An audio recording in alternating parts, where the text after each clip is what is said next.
વડોદરાના માંજલપુર વિસ્તારમાં દર વર્ષે ઉજવાતી હોળી શહેરમાં વિશેષ આકર્ષણનું કેન્દ્ર બની રહે છે. લગભગ 1.5 સદીથી ચાલી આવતી આ પરંપરા આજે પણ એટલી જ ભવ્યતા અને શ્રદ્ધાભાવે નિભાવવામાં આવી રહી છે. હોલિકા દહન પહેલાં વૈદિક મંત્રોચ્ચાર સાથે પૂજા અર્ચના કરવામાં આવી હતી.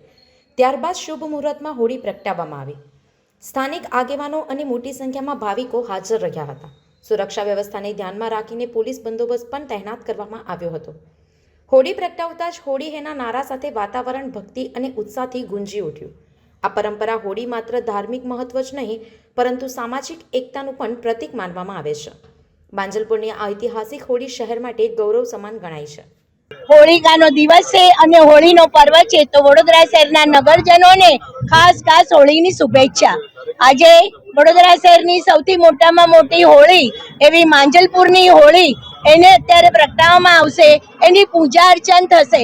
આખું ગામના આગેવાનો, ટ્રસ્ટીઓ અને આખું ગામ, આગળ પાછળની સોસાયટીઓના રહીશો બધા જ આ માંજલપુરની મોટામાં મોટી હોળીની પૂજા કરે છે અને આજે હર્ષોલ્લાસથી બધા આ હોળીનો તહેવાર ખૂબ સરસ ધામધૂમથી ઉજવે છે.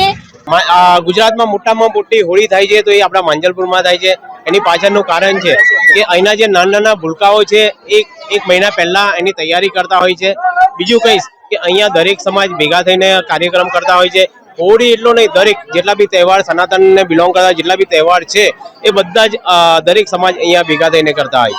અને માંજલપુરની વાત કરું તો માંજલપુરની ભૂમિ તો એટલી પવિત્ર છે કે અહીંયા આગળ જે બી કાર્યક્રમ થાય છે બહુ સારા થાય છે, મોટા પાયે થાય છે. અને વાત કરીએ હોળીની તો આની અંદર તો એવું છે કે અન્યાયની સામે ન્યાયની જીત.